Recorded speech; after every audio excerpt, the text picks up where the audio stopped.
நாட்டாமே அப்படிதான், நான் பண்ண வேண்டிய படம் அது. அப்ப நான் ஒரு தடவை சொல்லும் போது சரத் சார் கேட்டாரு என்கிட்ட, அப்படி அது எனக்கு தெரியவே தெரியாது. நான் சொன்ன முதல்ல என்கிட்ட சார் வந்தாங்க, நான் பண்ண மாட்டேன்னு சொல்லிட்டேன். அந்த மாதிரி படம் நான் காமெடியா இருக்குன்னு சொல்லிட்டு நான் எது நாட்டாமே என்ன சார் சொம்பெல்லாம் வச்சுக்கிட்டு போய் பஞ்சாயத்து பண்ணிக்கிட்டு சந்தனம் தடவிக்கிட்டு அது எனக்கு ஒத்து வராதுன்னு நான் சொல்லிட்டேன் சார். எனக்கு சொல்லவே இல்லையே.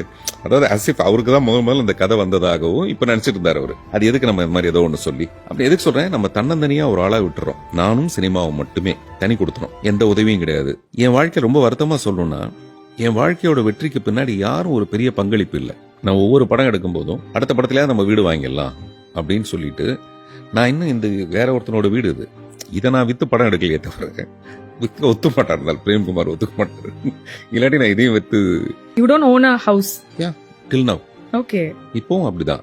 அதனால எனக்கு படம்ங்கிறது வெறும் படம் மட்டுமே கிடையாது. யாரோ கொடுத்த பணத்துல என்னமோ என்னுடைய கிரியேட்டிவிட்டியை சொரிஞ்சு விட்டுட்டு போற மாதிரியான ஒரு விஷயம் கிடையாது. முழுக்க முழுக்க ஒரு லைஃப் அண்ட் டெத்ன்ற மாதிரியான ஒரு விஷயம்.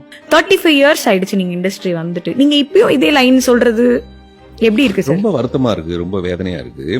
இப்ப நான் அதே விளம்பரத்தை இன்னும் பயன்படுத்துற மாதிரியே இருக்கு. புதிய பாதையப்போ அபூர்வ சகோதரர்கள் வந்தப்போ நான் என்ன விளம்பரத்தை பயன்படுத்தினோ அதே மாதிரியான விளம்பரத்தை இப்போ நான் பயன்படுத்துறது ரொம்ப மனசங்கடமான விஷயமா இருக்கு. ஆனா 35 வருஷமா நான் சஸ்டெயின் பண்றேன்ல, அது பயங்கர சந்தோஷமா இருக்கு.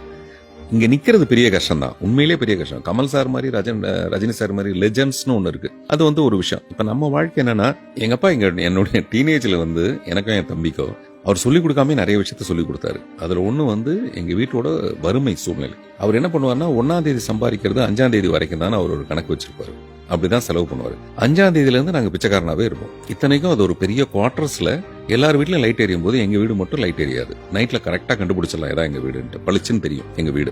எப்படின்னா, கரண்ட் பில்லு கட்ட மாட்டோம், 3 மாசத்துக்கு ஒரு தடவை அவன் கட் பண்ணிட்டு போயிடுவோம். அப்புறம் எங்க அம்மாவுடைய தாலி அடகு வச்சு அதை வச்சு இதை வச்சு நான் தான் போய் கரண்ட் பில்ல கட்டிட்டு வருவேன். சோ எங்களுக்கு முதல்ல பிராக்டிஸ் பண்ணது இப்படி வாழக்கூடாதுங்கிறது.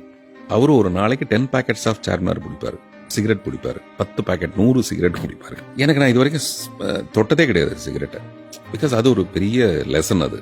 ஆனா சேம் டைம் அப்படியே நேரம் தவறாமை எனக்கு அதெல்லாம் பிராக்டிஸ் பண்ணாரு. நம்ம சொல்ற இந்த டீனேஜ்ல எப்படி இருப்போம், நம்ம சாதாரணமாக நிறைய விளையாட்டு அப்படிலாம் இருப்போம்ல, அந்த மாதிரி விளையாட்டுக்கெல்லாம் நான் போனதே கிடையாது. முதல் விஷயம், எனக்கு ஒரு இன்ஃபீரியாரிட்டி காம்ப்ளெக்ஸ் எனக்கு இதுல வந்துருச்சு. நம்ம குடும்பத்துக்கு இதெல்லாம் தகுதி இல்ல, சைட் அடிக்கிறதே மிக தப்புன்ற மாதிரியான ஒரு மனநிலை தான் நான் இருந்தேன். அப்படியே தலை குனிஞ்சிட்டு போவேன். அப்ப 2 காதல் வரும், அது வேற விஷயம். அதுக்கெல்லாம் இன்னும் பியூட்டிஃபுல்லா இருக்கு விஷயங்கள். ஏன்னா பெண்களுக்கு சட்டை பண்ணாம போனாலும் பிடிக்கும். அவன் எவ்வளவு கிழிஞ்ச சட்டை போட்டு போனாலும் நம்மள சட்டை பண்ணாம போறான்னா பிடிக்கும். அந்த மாதிரி கேட்டகரிக்குள்ள நான் வருவேன், அந்த மாதிரிலாம். சோ அது டீனேஜ்ல வந்த நிறைய லவ் நான் மிஸ் பண்ணதுக்கு ரீசன் எங்க குடும்பத்தோட நிறைய விஷயம். அது மிஸ் பண்ணது ரொம்ப நல்லது. இல்லாட்டி நான் எங்கேயாவது போய் கூச்சா தூக்கிட்டு இருப்பேன் நேரம். புரியுதா? நான் எல்லாத்தையும் கட் பண்ணிட்டு வந்ததுக்கான விஷயம், டீனேஜ்ல எனக்கு வந்த வறுமை தான் என்னை ரொம்ப செழுமையாக்குச்சு. அதை கொடுத்ததே எங்க அப்பா தான். ஸோ அதனாலதான் வந்த வகையில் அவருக்கு தேங்க்ஸ். ஒரு டீ கடைக்கார ஒரு நோஞ்சான் ஒருத்தன், அவன் என்ன பண்ணியிருக்கான்னா, ஒரு பெரிய வஸ்தாதுகிட்ட எதுக்கோ சண்டை நடந்து போச்சு. இந்த வஸ்தாதுங்கன்னா பயங்கர தடியா அவன் சொல்லிட்டான், இன்னும் 3 நாள்ல நீ காலி பண்ணிட்டு போயிடணும், இல்லைன்னா பேத்துருவேன் நான் உன்ன. இந்த நோஞ்சான் டீ கடைக்காரனுக்கு என்ன பண்றதுன்னு தெரியாது. அவன் நேராக போய் ஒரு பெரிய ஞானி ஒருத்தர் இருந்திருக்காரு, அவர்கிட்ட போய் மலையடி வாரத்தில் அவர்கிட்ட போய், இந்த மாதிரிங்க நான் சண்டை போட்டேன், அவன் என்னை காலி பண்ணணுன்ட்டான், நான் என்ன பண்ணுறது, நான் ஊரை விட்டு போனால் எனக்கு சாப்பாட்டுக்கே வழி கிடையாது அப்படின்னு ஞானி அப்படி ஞான திருஷ்டியில் அப்படி பார்த்துட்டு, நீங்கள் ஒன்றும் பண்ண வேண்டாம், சும்மா போய் டீ ஆற்றிட்டுரு அப்படின்னு. அவன் அடிச்சிட்டானா, நீ போய் சொல்கிறத மட்டும் செய், போய் டீ ஆற்றிட்டுரு. அவன் 3 நாள் கெடு கொடுத்துருக்கான். ஃபர்ஸ்ட் டே அந்த வஸ்தாது பார்த்துருக்கான். இவன் பயத்தெல்லாம் உள்ளே வச்சுக்கிட்டு வெளியில் டீ ஆற்றிருக்கான். அவன் பார்த்துட்டு போயிட்டான். சரி, மறுநாள் வந்திருக்கான். மறுநாள் டீ ஆற்றிட்டு இருக்கான். அவன் எப்படி இருக்கானேன்னு சொல்லிட்டு போயிட்டு 3ஆவது நாள் வந்திருக்கான். 3ஆவது நாள் வந்த உடனே இவன் ரொம்ப ஸ்டைலாக விசில் அடிச்சுட்டு டீ ஆற்றிருக்கான். இப்போ அவனுக்கு என்ன தோணிடுச்சுன்னா, இவங்ககிட்ட ஏதோ விஷயம் இருக்கு போல இருக்கு, அதனால தான் கூலா இருக்கான். ஒருவேளை நாளைக்கு சபையில் அசிங்கமாட்ட என்ன பண்றதுன்னு சொல்லிட்டு வஸ்தாது ஊற விட்டு போயிட்டான். டீ கடைக்காரன் ஒன்றுமே பண்ணல. அந்த மாதிரி நம்ம கதை என்னன்னா, அந்த டீ கடைக்காரன் மாதிரி தான்.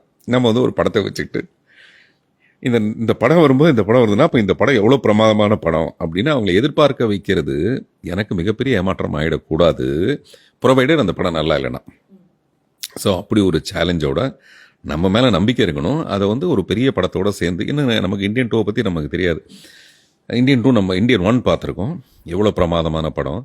அதோட சீக்குவல் வருதுன்னா நமக்கு அதை பார்ப்போன்ற ஒரு பெரிய ஆர்வம் இருக்கும். அதை விட இப்போ இந்தியன் 3 வரணும்னா அது எவ்வளோ பெரிய ஆர்வம் இருக்கும். அப்போனா 3 பார்ட்டாக எடுத்து வச்சிருக்காங்கன்னா எவ்வளோ. அப்புறம் பிரம்மாண்டம், சங்கர் சாரை பற்றி சொல்ல வேண்டியதில்லை, லைக்காவை பற்றி சொல்ல வேண்டியதில்லை. கமல் சார் என்னுடைய ஆதர்ச நாயகன், ரசிகன் நான். இதெல்லாம் மீறி அவங்களோட இந்த போட்டியை கமல் சாரே ரசிப்பாருன்றது எனக்கு தோணுது.